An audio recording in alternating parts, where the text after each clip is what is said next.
Karibu. Leo kimataifa ni siku ya afya ya kinywa na meno. Ni muhimu kufahamu mambo ya kuzingatia katika utunzaji wa afya ya kinywa na meno yako, na tuko hapa na wataalam, tutafahamu mengi zaidi na utaweza pia kushiriki pamoja nasi ili kupata ufafanuzi wa kina zaidi. Lakini tuko hapa na Dr. Cosmas Anthony ambaye yeye ni daktari wa meno. Karibu sana daktari. Asante. Tuko pia na Kelly Mdemu ambaye ni afisa mawasiliano kutoka Tanzania Dental Expo. Karibu sana. Asante na Karibuni. Asante.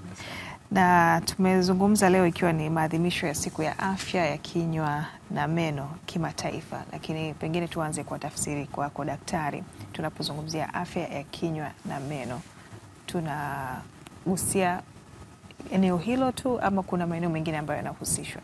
Sawa. Tunapozungumzia kuhusu afya ya kinywa na meno, tunazungumzia kuhusiana na afya ya kinywa na meno kwa ujumla. Tukiwa tunaongelea kwamba kwenye kinywa kuna viungo mbalimbali. Kuna meno, kuna ulimi, kuna lipsi, kuna sehemu ya nyuma kidogo karibu na koo, kuna mashavu, kuna kidevu, kuna vitu vingi ambavyo vinapatikana hii sehemu ya kinywa na meno. Kwa hiyo kwa ujumla hivi vitu vyote vikiwa katika hali nzuri, kwamba hakuna maumivu, hakuna magonjwa yoyote, hakuna harufu mbaya, basi tunasema afya ya kinywa na meno ya huyo mtu inakuwa iko vizuri kabisa. Kumbe hata kidevu na chenyewe kinahusishwa. Kidevu kipo sehemu ya kinywa, lipsi, ulimi, mashavu, paa la juu la mdomo, paa la chini, sehemu ya nyuma kidogo ya koo hapa. Zote hizo ni sehemu ambazo zinapatikana kinywani. Kwa hizo sehemu zote zikiwa ziko vizuri, hamna shida yoyote, basi tunasema hii afya huyu mtu ipo salama. Nini kinaweza kusababisha sehemu hizo zikawa na shida? Kwenye visababishi vipo vya aina nyingi, kwa sababu kuna magonjwa mbalimbali ambayo yana affect kinywa na meno. Kwa mfano, kuna magonjwa ya meno kutoboka, kuna magonjwa ya fizi, kuna magonjwa ya harufu mbaya ya kinywa, lakini pia kuna mpangilio mbaya wa meno na kadhalika. Hivyo vitu vyote vinaweza vikawa visababishi vya mtu kutokuwa na afya nzuri ya kinywa na meno. Kwa mfano, kama leo hivi ingekuwa labda kuna mtu anaumwa jino hapa, ungekuta hawezi kufika hii sehemu. Kama ni mtangazaji, ungeshindwa kutangaza. Kwa hiyo kuna tatizo lolote linakuwa linakusababisha afya yako inakuwa haiko vizuri. Na ni mambo gani ambayo umeshuhudia ni changamoto kubwa hasa kwa wagonjwa ambao umekuwa ukiwaona? Asilimia kubwa ya wagonjwa wetu ambao tunawahudumia kwenye mahospitali yetu, tatizo kubwa sana ni tatizo la meno kutoboka na tatizo la magonjwa ya fizi. Hayo ni matatizo ambayo yana affect asilimia kubwa ya watu. Lakini pia ukitoa hayo mawili, kuna matatizo mengine ambayo yapo lakini haya affect namba kubwa sana ya watu. Kuna matatizo kama ya mpangilio mbaya wa meno, ambapo siku hizi mnaona asilimia kubwa ya watu wanaweka kama vichuma, ambapo kitaalam tunaita braces. Yani ni matibabu ya mpangilio wa meno. Lakini kuna matatizo kama ya harufu mbaya ya kinywa, kuna matatizo mengine kama ya saratani na kadhalika.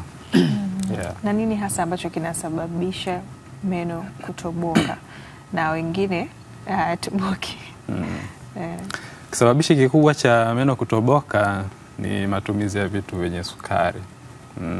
Tunapoongelea vitu vyenye sukari, tunaongelea sana sukari ambayo imesindikwa. Kwa tunazungumzia vitu kama soda, tunazungumzia vitu kama pipi, biskuti, lakini pia vitu kama ice cream, vinywaji baridi kama soda, juisi. Hivyo vyote vinachangia kwa kiasi kikubwa meno kutoboka.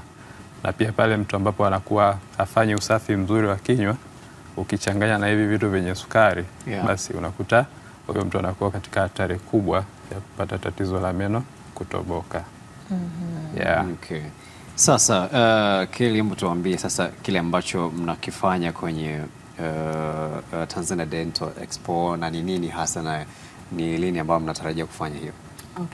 Tanzania Dental Expo ni maonyesho ya kinywa na meno ambayo tunatarajia kuyafanya tarehe 30 na 31 Mei pale Mlimani City. Maonesho haya yamekuwa endorsed na Wizara ya Afya, Wizara ya Viwanda na Biashara na Wizara ya Mambo ya Nje. Kwa hiyo tunachotegemea ni kuleta wa manufacturers wa vifaa tiba kutoka nchi mbalimbali kama vile Marekani, nchi za Ulaya, Japan, China na India, nchi mbalimbali, kutuonesha teknolojia jinsi ilivyoevolve, ilivyokuwa kwenye sekta ya afya kinywa na meno. Lakini pia kutakuwa na workshops ambazo madaktari wanaweza wakajifunza vitu mbalimbali kuweza kuongeza ujuzi, ambazo wataweza kupata CPD points. Lakini kwa jamii kiujumla kutakuwa na free check-up. Watu wataweza kupata free check-up za meno bila malipo yoyote. Sasa na umezungumzia kuhusiana na kukutanisha wadau wote hao, ni kwa kiasi gani pia wamekuwa wakisupport mambo mengine ambayo mmekuwa mkiyafanya? Kama Wizara ya Afya inatusaidia sana kuweza kuboresha au kuweza kutuwezesha sisi kutoa huduma ya afya kinywa na meno, hata ku raise awareness, kwa sababu mara nyingi sana watu huwa meno yanachukua siti ya nyuma, kwa sababu tunaona jino, watu hatuchukulii umuhimu meno mpaka pale jino linapouma. Lakini sasa hivi hata rais pia anaweka umuhimu katika kutununulia vifaa tiba nchini, kutuletea viti, kutuletea vifaa tiba mbalimbali ambavyo vinaweza kusaidia kutoa huduma, lakini pia ku raise awareness ili watu wajue kwamba afya kinywa na meno ni muhimu kama vile sehemu nyingine za mwili. Mmegundua kwa nini meno yanakuwa kama sio kipaumbele kwa watu wengi? Tunaona ni kwa sababu meno mpaka yaume au mtu akiona kwamba confidence yake, labda mtu amcheke, wewe jino lako nini, una pengo sehemu fulani, yani mpaka imuathiri, yani mtu amwambie kama inamuathiri, sijui unanielewa, au ile mtu amelala usiku, hajalala usiku, jino linamuuma, ndo anakumbuka kuna inabidi niende kwa daktari wa kinywa na meno. Lakini hatuweki ule utaratibu wa kumuona daktari wa kinywa na meno kila baada ya miezi 6 kama tunavyoshauriwa, kwa sababu hatuweki kipaumbele mpaka tukutane na shida. Pia sisi Watanzania hatuna utamaduni wa kwenda kufanya check up ya mwili mpaka tupate shida ndo tunaenda.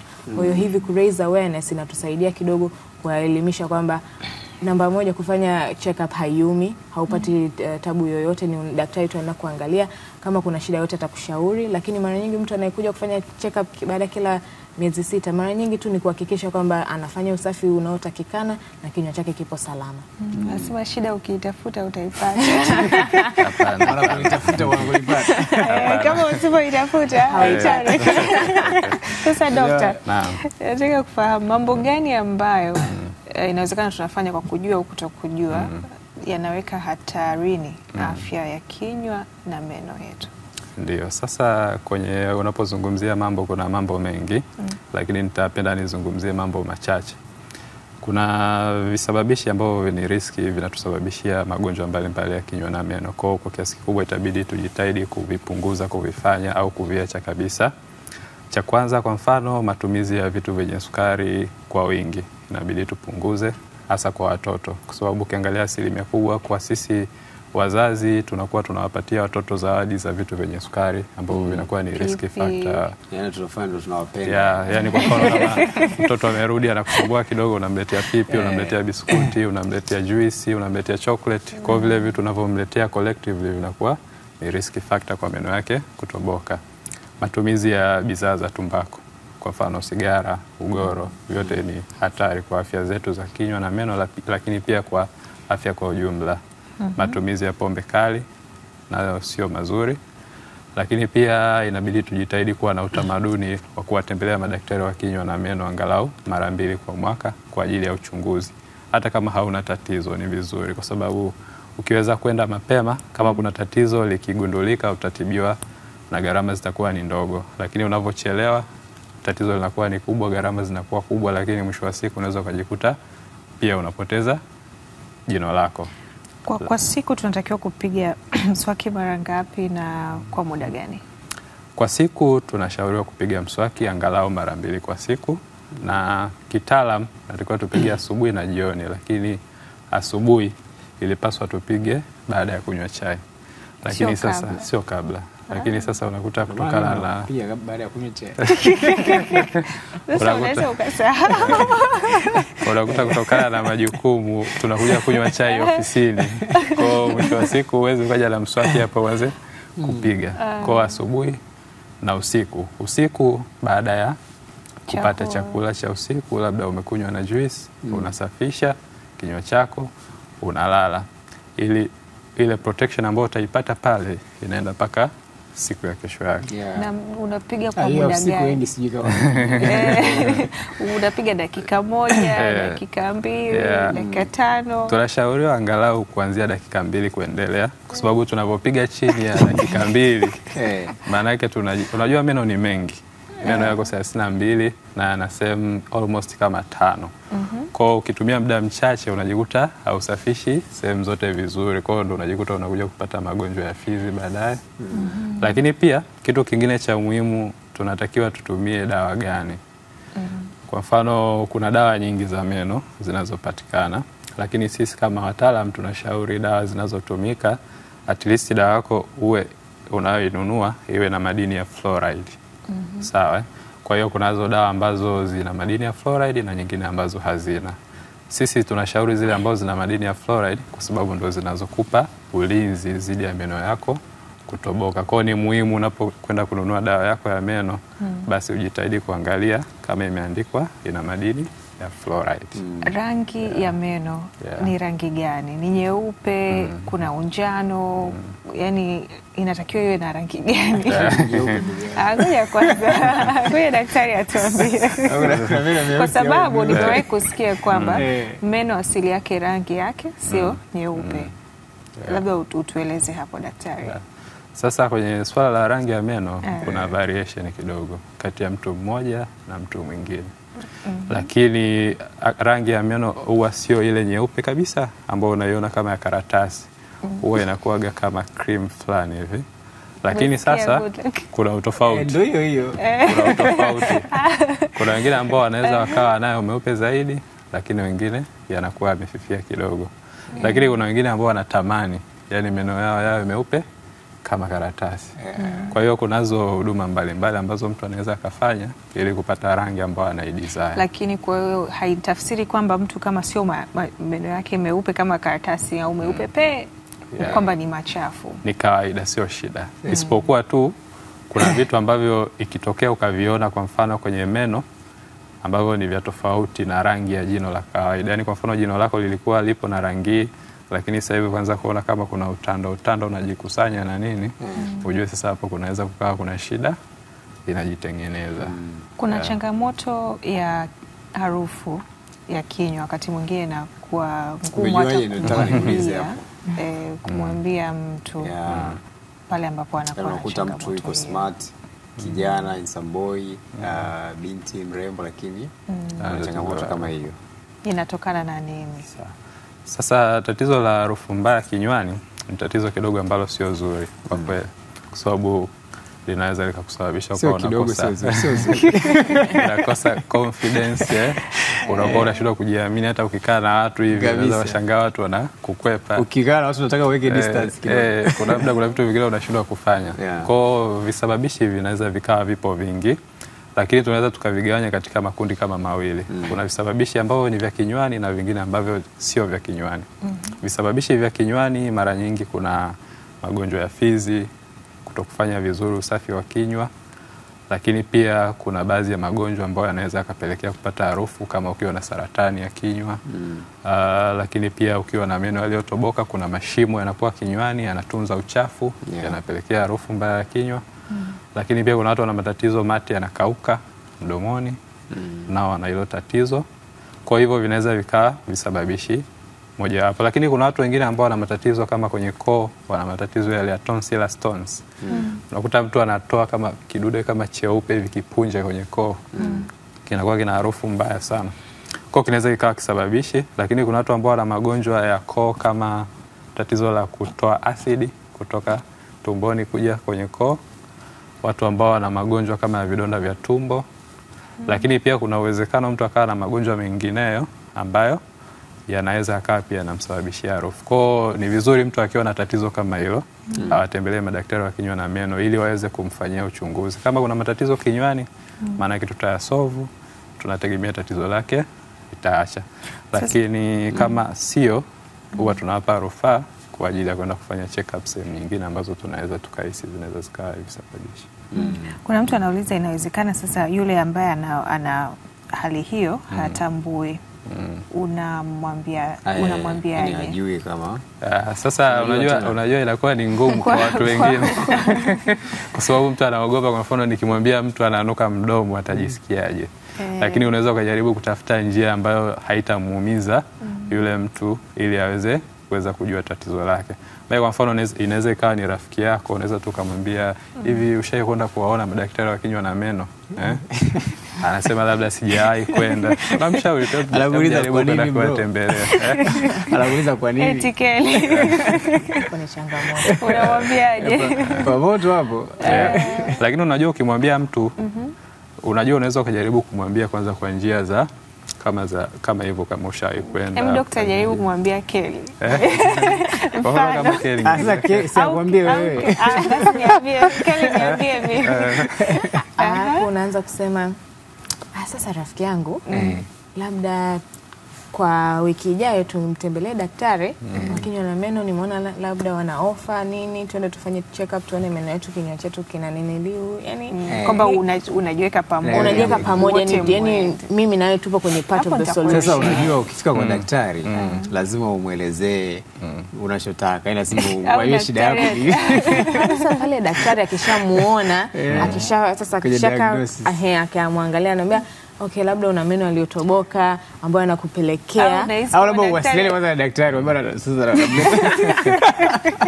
daktari atajua, kwa sababu yeye pia ni binadamu, anakuwa ataelewa. Kwa hiyo ukifika pale sasa ndio unaambia labda kuna kinywa chako kinatoa tu harufu, labda na hapo ndio unaanza kukazania labda yani tiba yake hiyo harufu ni nini. Hapo sasa naona wewe unaweza ukasaidia. Sasa unakuta ni mtu mpenzi wako au ni mkeo au ni mumeo, sasa kumwambia pale sasa.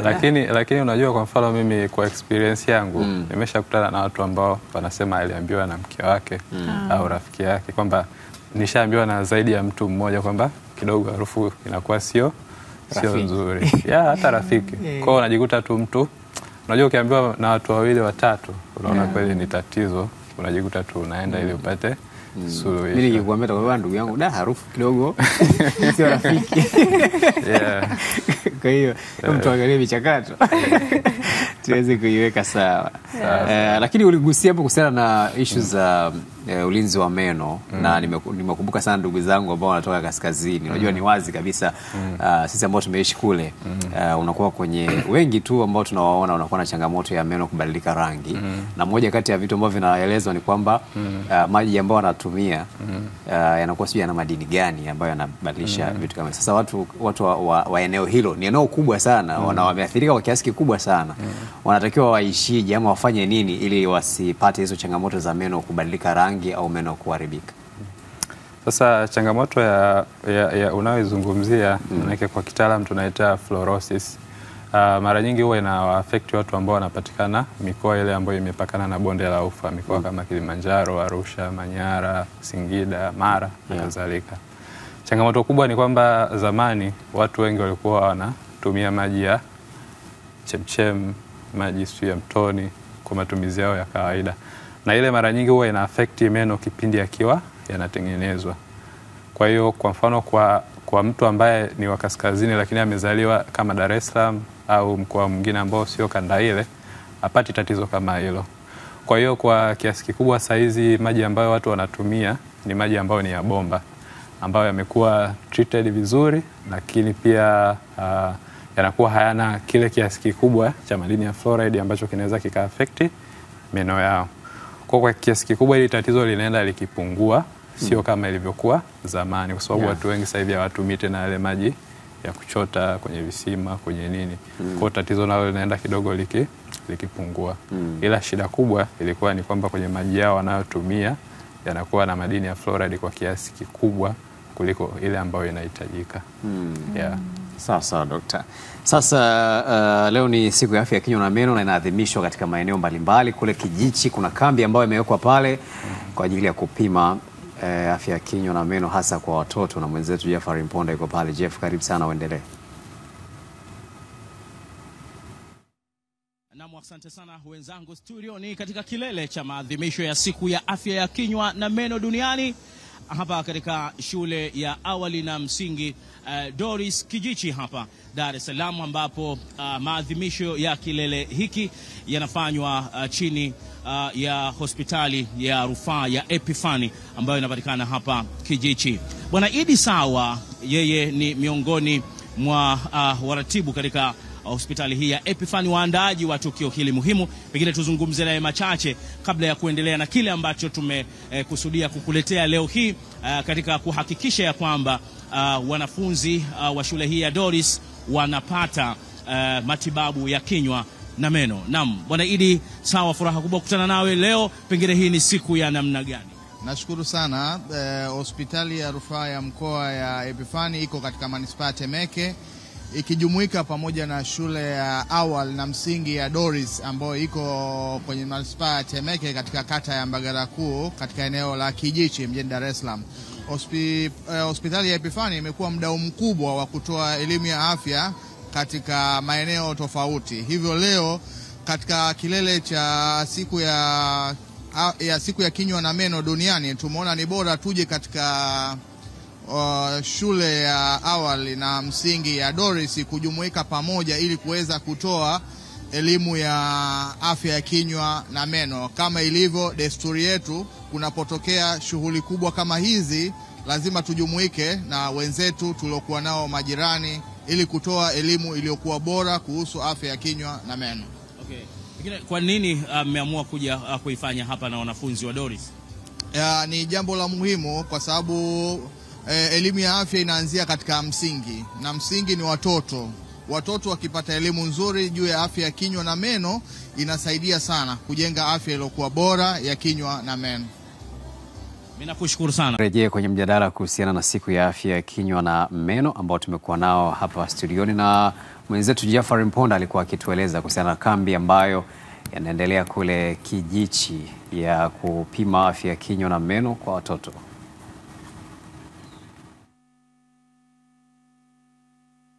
Naitwa Dr. Josephat Charles Kunch, ni daktari wa kinywa na meno katika hospitali ya rufaa ya mkoa wa Epifani. Nipo hapa leo kuadhimisha siku ya afya ya kinywa na meno duniani ambacho kilele kinafanyika Mtwara. Okay, vizuri sana. Pengine labda leo hii ikiwa wanafunzi wa Doris wanapata nafasi ya kupewa elimu kuhusu kinywa na meno, kwa wanafunzi ni changamoto gani ambayo wanakutana nayo hasa katika masuala ya kinywa na meno? Tumeamua kuja kwa wanafunzi hasa katika hii elimu ya msingi, na tumeweza kuwachagua hawa Doris kwa sababu wanafunzi wa elimu ya msingi ni watoto ambao wanasaulika sana katika hii afya ya kinywa na meno. Ndio maana utakuta watoto wengi wanaoza meno na pia wanafizi kuvimba kwa sana, kwa sababu tukiwasahau watoto, kwa sababu msingi wa afya ya kinywa na meno unaanza kwa kusafisha vizuri afya ya kinywa na meno kwa kutumia mswaki na dawa yenye madini ya fluoride. Na pia walezi wana mchango mkubwa sana kwa ajili ya kuwatunza hawa watoto hasa katika afya ya kinywa na meno. Kwa hiyo sasa tunapowatarget hawa watoto, tunajua tukisha anza katika level hii ndogo, wakisha kuwa wakubwa wataweza kujilinda vizuri na kutokupata magonjwa ya kinywa na meno. Sawa. Daktari, mimi naomba unipitishe katika baadhi ya vifaa ambavyo mko navyo hapa leo kwa ajili ya matibabu na uangalizi na upimaji hasa wa kinywa na meno kwa sasa. Karibu sana. Naam, ni katika moja ya vyumba vya vipimo hapa. Naam, daktari, tuambie ni chumba cha namna gani hiki, na mwanafunzi pengine akifika hapa nini anatakiwa kufanya? Okay. Hapa mwanafunzi cha kwanza akifika, tumeutaratibu wa kumpima uzito, na baadaye atakaa mezani hapa, tutamfanyia uchunguzi wa kinywa na meno. Na akibainika na tatizo, tutaweza kumuorozesha katika watu ambao wanahitaji huduma ile. Kama ni kuziba au kufanya huduma yoyote tutaifanya. Lakini tutaandika kwenye daftari, tutamnakili na tutampangia appointment katika kliniki yetu ya Epifani ambapo atakuja kwa ajili ya matibabu. Asante sana. Naam, je, wanafunzi wenyewe wanaizungumziaje siku hii? Naam, unaitwa nani? Kwa majina naitwa Lincoln William Waria. Naam, Lincoln unasoma darasa ngapi hapa Doris? La 7. Okay, leo ni kilele cha siku ya kinywa na meno. Sina shaka mnataka kusikia mengi kuhusu afya ya kinywa na meno. Umejiandaje kwa hili? Kwa mimi leo nimejiandaa vizuri, nashukuru. Naomba tu nisiwe na shida katika afya yangu ya kinywa. Nashukuru pia kwa siku hii pia leo, kwa sababu kuna wengine pia katika shule yetu na matatizo ya kinywa. Na naomba siku hii ya leo iwe siku ya furaha na amani na upendo. Basi tuko pamoja. Asante. Haya, mwanafunzi wa pili yu tayari kuzungumza nami hapa. Unaitwa nani? Naitwa Gladys Goodluck Sanga kutoka Doris. Okay, unasoma darasa ngapi? Nasoma darasa la 7. Sawa, unafahamu nini kuhusu afya ya kinywa na meno? Afya ya kinywa na meno ni afya muhimu sana, kwa sababu wanadamu tatumia afya ya meno kwa kuongea, na huwezi kuongea na mtu wakati una dalili mbaya. Kwa hiyo Epiphany kusema kweli leo mmetuheshimisha. Tunafuraha kama wana Doris kuja kutuelezea shida zetu, kwa sababu leo ndio fursa ambayo tunapata kuelezea shida zetu zote. Ambaye hajui shida zake basi atazijua kupitia Epiphany. Tunashukuru sana kwa umoja wenu na ushirikiano. Asante. Muktadha wa kilele cha maadhimisho ya siku ya afya ya kinywa na meno duniani, basi hapa ndivyo walivyojipanga hapa Doris kuhakikisha ya kwamba wanafunzi wote hawa wa Doris shule ya awali na primary wanaangaliwa afya yao ya kinywa na meno. Kumbuka ni kilele cha maadhimisho ya siku ya kinywa na meno. Wenzangu hapo studioni kwa mwendelezo wa yale ambayo yanajiri wakati huu wa Morning Trumpet. Shukran sana Jeff, na tuhitimishe hapa studioni. Tuanze na Kelly, then tutamalizia na daktari. Kama wadau kwenye sekta hii ya afya ya kinywa na meno, mnalipi la ujumbe wenu kwa jamii kwenye siku hii ya maadhimisho ya siku ya afya ya kinywa na meno? Ujumbe wangu ni kuwazidi kuwashauri kutembelea daktari wa kinywa na meno. Tusichukulie meno kwa kitu rahisi, tutembelee daktari, lakini pia tusisahau hiyo tarehe 30 na 31 Mei kuja pale Mlimani City ili kuweza kama wewe ni daktari unaweza kujifunza vitu mbalimbali. Kama wewe ni hospitali au clinic, ni njia nzuri ya wewe kufanya shopping, kwa sababu vifaa vingi vya tiba ya kinywa na meno vitakuwa katika bei nafuu, lakini pia utaweza kuona teknolojia mbalimbali kutoka nchi za wenzetu. Kwa hiyo tunaweza tukajifunza namna moja au nyingine, lakini pia hata kwa wadau, watu wa kawaida wa community, tuna sehemu ya kucheki afya ya kinywa na meno bure kabisa. Kwa hiyo wanaweza katembelea tovuti yetu www.tanzaniadentalexpo.com.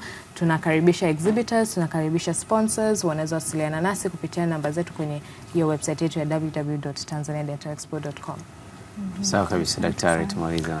Mimi pia napenda kuambia Watanzania wasichukulie poa afya ya kinywa na meno. Ni ya muhimu sana kama afya za sehemu nyingine za mwili.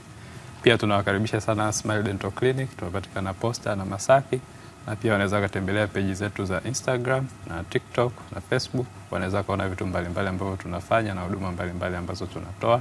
Na pia leo katika maadhimisho haya katika kilele tunapatikana Kisutu Primary School. Tutakuwa pale tunatoa huduma mbalimbali kwa watoto kama check-up na kadhalika. Kwa hiyo tunawakaribisha sana Smile Dental Clinic. Asante sana Dr. Cosmas, tunakushukuru pia Kelly. Yeah. Kila heri. Nimependa pia umesmile. Afya ya kinywa na meno inakupa pia confidence. Tunakamilisha hivi kwa sasa leo ikiwa ni siku ya kimataifa kwa ajili ya afya ya kinywa na meno, uelewa zaidi kuhusiana na hilo, na kitaifa inafanyika kule Mtwara. Hapo baadaye pia tutaangalia nini ambacho kinajiri huko. Tunakamilisha hivyo, tutarejea baada ya mapumziko. Awali tulikujuza leo ni siku ya kimataifa ya afya ya kinywa na meno, na kitaifa inafanyika kule Mtwara, ambapo mwenzetu John Kasembe anaangalia zaidi kuhusiana na maadhimisho haya na nini ambacho kinajiri. Karibu sana John Kasembe. Ni kweli haya ni maadhimisho ama kilele cha siku ya kinywa na meno kitaifa inafanyikia hapa mkoani Mtwara. Kabla ya maadhimisho haya kumekuwepo na shughuli mbalimbali za upimaji wa meno, uchunguzi wa meno, na leo hii maadhimisho haya ama kilele hiki cha siku ya kinywa na meno duniani yanaanza hapa kwa maandamano kutoka ofisi za mkuu wa mkoa wa Mtwara Kanali Patrick Sawala, ambaye anatarajia kuwa ndiye mgeni rasmi wa maandamano sherehe maadhimisho haya. Na hapa ni naye mganga mkuu wa mkoa. Huyu mganga mkuu wa mkoa ndio mwenyeji wa siku hii. Labda tueleze siku ya leo ikoje, lakini pia tungepata watazamaji wetu kufahamu jina lako ni nani, afu tupe uwasilia wa siku hii ya leo. Asante, mimi naitwa Dr. Benedict Ngaiza, mganga mkuu wa mkoa wa Mtwara. Leo ni siku ya afya ya kinywa na meno duniani ambayo kitaifa inafanyikia mkoa wa Mtwara.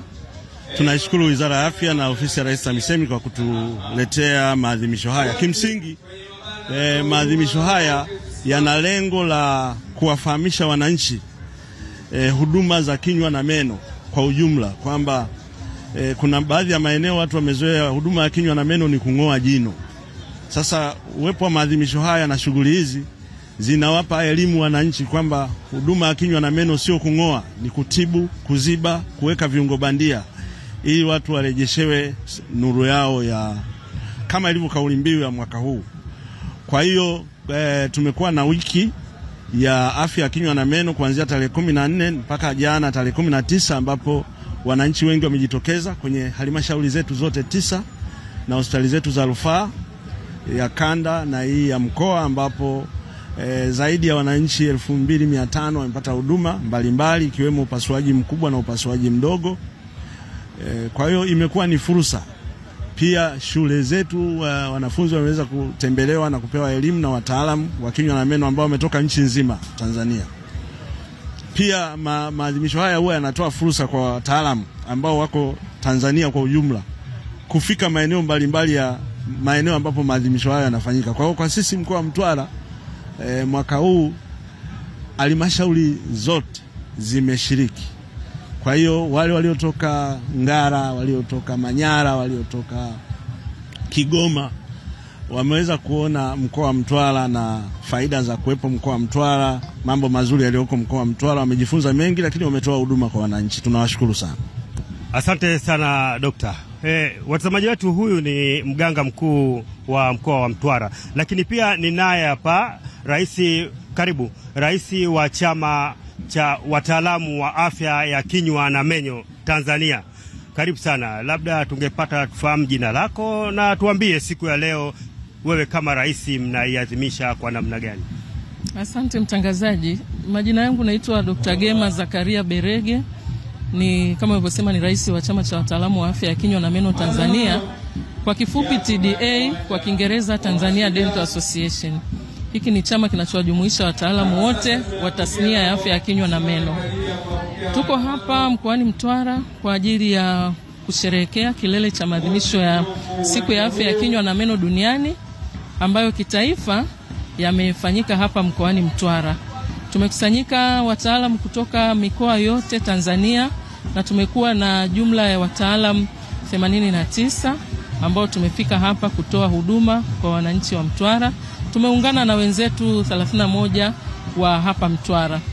Tangu tarehe 14 mwezi wa 3 mpaka jana tumetoa huduma mbalimbali zikiwemo upasuaji mkubwa na mdogo, kuziba meno, kung'oa meno yaliyoshindikana kuziba, kuweka meno bandia, pamoja na kutoa elimu ya afya ya kinywa na meno na kufanya uchunguzi kwa wananchi.